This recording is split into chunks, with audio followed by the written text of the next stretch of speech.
Nako po mga kababayan, breaking news po ito. Auntie Claire, pinagtawanan po sa presscon. Nagkalat na naman. Bakit kaya mga kababayan? Na itong si Auntie Claire, pag ito nagsasalita, pinagtatawanan na lang ng mga Pilipino. Dahil nga po sa mga lumalabas sa mga bibig niya na talaga namang kahina-hinala. Mga kababayan, pakinggan po natin. At sabay-sabay po tayong mag-react after the video. Naku po, magugulat kayo dito. Nakakahiya itong ginawa niya dito.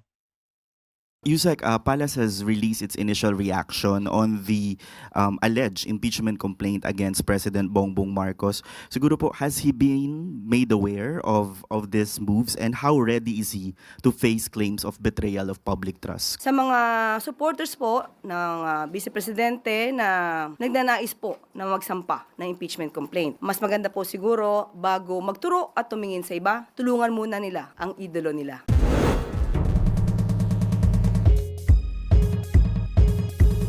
Simula pa lang mga kababayan ay alam nyo na itong si Auntie Claire ay nakakatawa. Mga kababayan, ituloy pa natin ang nakakahiyang ginawa ni Auntie Claire. Talagang pinagtawanan po ng buong mundo.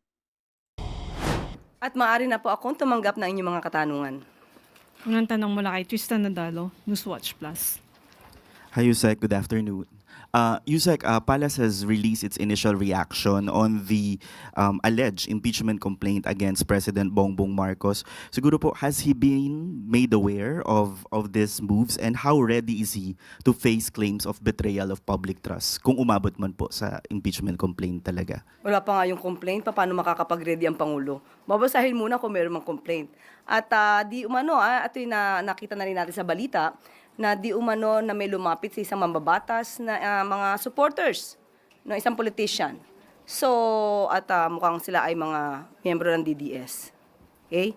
So, sa mga supporters po ng Vice Presidente na nagnanais po na magsampa ng impeachment complaint, mas maganda po siguro bago magturo at tumingin sa iba, tulungan muna nila ang idolo nila. Unang-una, dahil ang usapin dito, ang impeachment complaint ay hindi ito pang media lamang. Hindi ito panakot lamang. Mas maganda po na masagot ang mga issue dahil sinasabi nila ang paglalabas di umano ng balak ng mga supporter ng mga Duterte na magsampa ng impeachment. Sinasabi ng iba, ito para makaiwas di umano ang Vice Presidente sa mga isyung paglustay at mga di umanong pagtanggap ng pondo, milyong-milyong pondo mula sa mga drug lords. So mas magandang masagot po yan. At ang Pangulo naman, handa naman po sa lahat ng pagkakataon dahil siya po ay gumagalang sa konstitusyon, gumagalang po siya sa proseso. Pero kung pag-uusapan po natin ay breach of public trust, dahil nabanggit ito tungkol sa di umanong pagpirma sa GAA. Ang Pangulo po, unang-una, hindi po siya nagnakaw ng pera. Pangalawa, siya po ang nagpapaimbestiga sa mga maaanumalyang flood control projects at maaaring naging sanhi ng korupsyon. Pangatlo, wala po siyang Mary Grace Piatos. Follow-up lang po. So sa mata po ng palasyo, si Vice President Sara Duterte o ang Duterte family ang nasa likod ng mga usap-usapan para ipa-impeach si Pangulong Marcos? Yan po ang inamin ng isang mambabatas. So sa kanya po galing yung sinasabing DDS po or Duterte supporter ang nais maghain ng impeachment complaint laban sa Pangulo. Follow-up mula kay Maricel Halili, TV5. Magandang umaga po, Yusek. Although your statement is clear, I wonder how confident is the President or Malacanang when it comes po doon sa support ng mga members ng Congress, because we all know this is a numbers game. Sa ngayon, tiwala pa rin po ang Pangulo na meron pong pagtitiwala rin sa kanya ang mga mambabatas dahil hindi naman po gumagawa ng kamalian ng Pangulo. Siya pa nga po ang pumortekta, lalong-lalo na ng 2025 budget dahil bago po ma-release ang pondo, kailangan po may conditional implementation at yung tinatawag natin for late release na maraming umalma at ang sinabi pa ito ay First Lady reject. So, pinangalagaan po ng Pangulo ang ating pondo. Kaya sa mga matitino din po at maayos na mga mababatas, alam po natin kung saan sila gagawi. Gagawi sila sa matino at hindi sa mga kurakot. O ayan mga kababayan, magbasa lang po tayo ng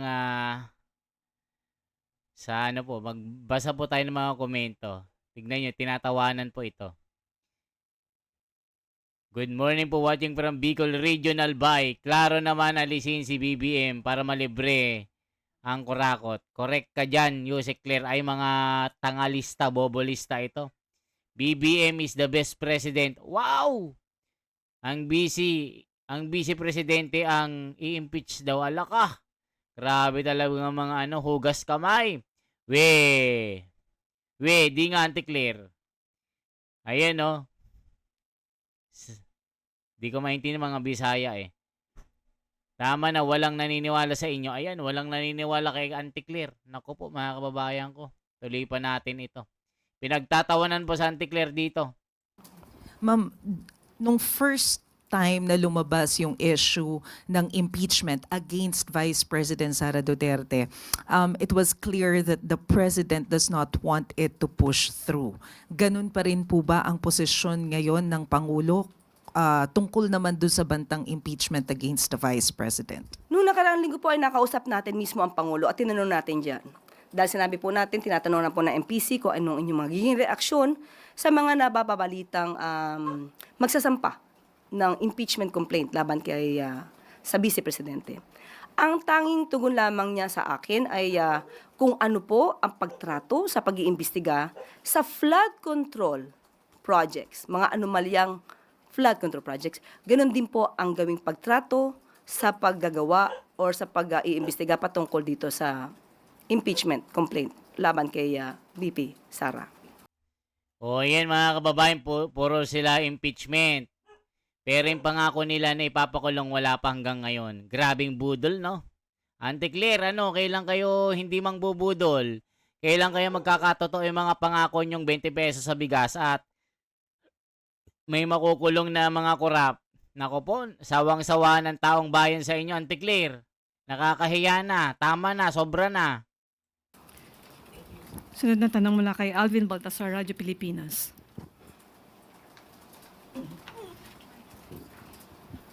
Yusek, good morning. Yusek, may post si Mr. Montulfo doon sa kanyang Facebook page. At ang sinasabi, nakikipag-ugnayan umano yung BGC Boys kay VP Sara. At umaasa daw ang tatlo na ma-acquit ang Vice President sa ikinakasang impeachment. And kapag nanalong presidente, bibigyan daw sila ng executive clemency. Ano pong reaction niyo doon sa FB post ni Mr. Tulfo? Wala po kasi tayong personal na kaalaman sa kanyang nabanggit. Hindi natin kilala yung Tweety Bird ni Mr. Ramon Tulfo. Pero kung ito'y may katotohanan, sana man lang ay itong mga witnesses na maaari talagang mayroong alam sa katotohanan, huwag silang magpabudol.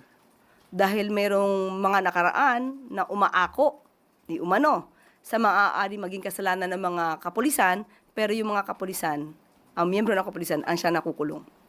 O yan mga kababayan, sabi na anti-clear, huwag magpabudol. Oy anti-clear, sino bang nambubudol? Ikaw o si Sara Duterte? Nako, anti-clear, nakakatawa ka hanggang ngayon. Pag ikaw yung nagsasalita, imbes na itong si BBM matuwa sa'yo, lalo mong ginagawang negative, 30, itong kanyang grado sa survey. Kadabukan ng bibig mo, si BBM naman, sumasama ang imahe dahil sa'yo. Dahil sa'yo, hindi gumanda ang grado ni BBM dito. Diyos ko Lord, anti-clear. Kailan ka magbabago? Hindi na po naniniwala ang tao sa'yo. Kada salita mo, nakakatawa na lang. Kasi wala namang katotohanan ng mga sinasabi mo. Yan po sabi ni Kulas-Kulas ng San Pedro. Ayan, hindi ako nagsabi yung komento. Ayan, ang dami Ilan yung viewers natin? 10,500. Grabe, ang dami natin. 10,500. So sana wag pabudol Dahil ang kailangan po ng tao ngayon ay katotohanan, maaaring sila pa ang maging susi upang lalo natin mapaglabanan ang korupsyon. At kung sila may makakatulong sa bansa, maaari naman sila maging state witness, depende po sa kanilang qualification. So wag lamang pong pabudol dahil kailangan po sila ng bansa. One more question on my part, Yusek. Anong reaction natin doon sa information na babawiin daw, magkakaroon ng retraction itong sila Hernandez, si Bryce Hernandez at si JP Mendoza sa kanilang affidavit sa naging participation nila doon sa flood control. And lumabas yung information na gano'n doon mismo sa interview ng kanilang abogado, si Attorney Ramon Esguerra. Sa ating pagkakaalam, parang hindi naman yata siya ang abogado ng dalawa, si Attorney Ramon Esguerra. Parang ang hinahawakan yata niyang kliyente ay si Senator Villanueva. Pero hindi naman yata po yung dalawa. Pero still, Yusek, lumabas yung information na babawiin daw ng dalawa yung kanilang ano. So ibig sabihin, nakausap niya na po yung dalawa.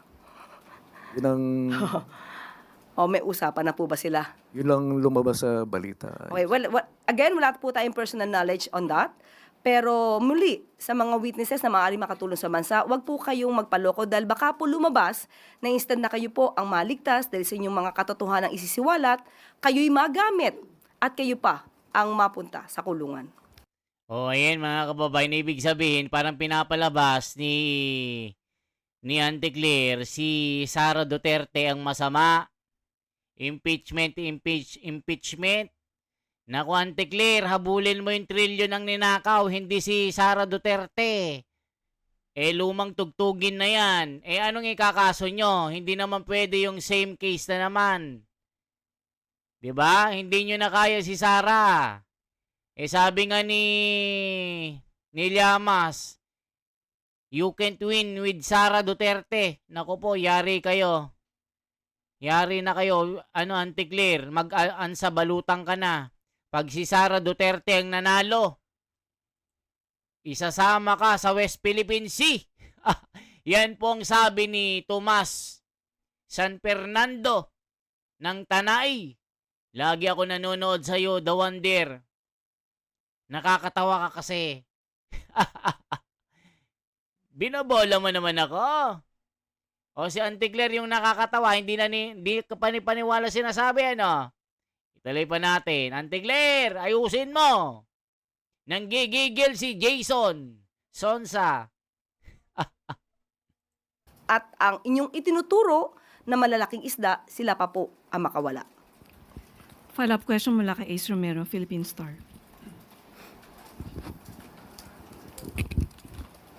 Yusek, may I just go back to your statement quoting the President about the impeachment kay VP Sara. Kung ano man ang pagtrato sa pag-imbestiga sa flood control projects, ganun din ang pagtrato sa pag-imbestiga sa impeachment complaint. May we get an elaboration on that? Ibig sabihin, managot ang dapat managot. Ano po ba ang laging sinasabi patungkol sa mga maanumalyang flood control projects? Kung may issue, kung sangkot, dapat managot. Ganon din po ang dapat na itrato natin sa impeachment complaint. Kung isasampa po ito laban sa Vice Presidente. O yan mga kababayan, managot daw ang managot. Pero pag paakyat na ang investigation, napuputol yung tali. Pagka may hagdanan na, papunta sa taas, na tumutukoy po sa mga mastermind, pinuputol yung tali, yung hagdanan. Pinuputol din. Mga kababayan, anong masasabi nyo dito? Managot daw ang managot. Hanggang ngayon, wala naman. Puro diskaya, kontraktor. Ayan, bumaliktad na itong mga Alcantara dito. Kasi nga, nawalan na rin sila ng tiwala sa inyo. Ayan, binaliktad na yung mga statement nila kasi perjury na lang ang kaso. Mas mababa kasi yung perjury kaysa sa malversation or plunder, mga kababayan. Tuloy pa natin. Naku po, yari, nakakatawa sa Auntie Claire, nakakatawa.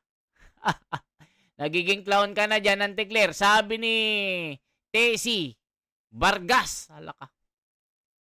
Dating loyalista, ngayon, hindi na. Kasi ayaw nang maging tanga-tanga. Grabe naman kayo. So, balikan ko rin din yung tanong, may explicit po bang pahayag ang Pangulo kung kanyang susuportahan o mananatili siya sa kanyang stance na magiging hadlang ang impeachment sa pagpasa ng priority bills ng Kongreso? Wala po yata siyang sinabi na impeachment magiging hadlang. Yung dati, sinabi niya Ah, dati. Iyon po ang sinabi ng Pangulo. We can read between the lines. Dapat nating itrato ang impeachment complaint kung maisasampa katulad ng pantrato sa masinsinan at malawakang pag-iimbestiga sa mga anomalyang flood control projects. So it's accurate to say that the President will not stop the filing of another impeachment against the Vice President. Igagalang niya po ang proseso. Kung ang prosesong yan ay dapat masampa ayon sa mga ebidensya, igagalang po ng Pangulo ang proseso. O yan mga kababayan, ano masasabi nyo dito? Grabe na. Nambubudol na naman sa Anticlair. Sabi nyo, wag pa budol. Pero siyang nang bubudol. Kaya mga kababayan, pag ginabot nyo yung bidyong ito, maaaring magkomento po kayo. At sabihin nyo kung anong lugar po kayo para ma-replyin ko kayo sa isa. Okay po? This is the Wonders Philippines for transparency, for better democracy. Isang like, isang share, at isang subscribe. Babuhay po.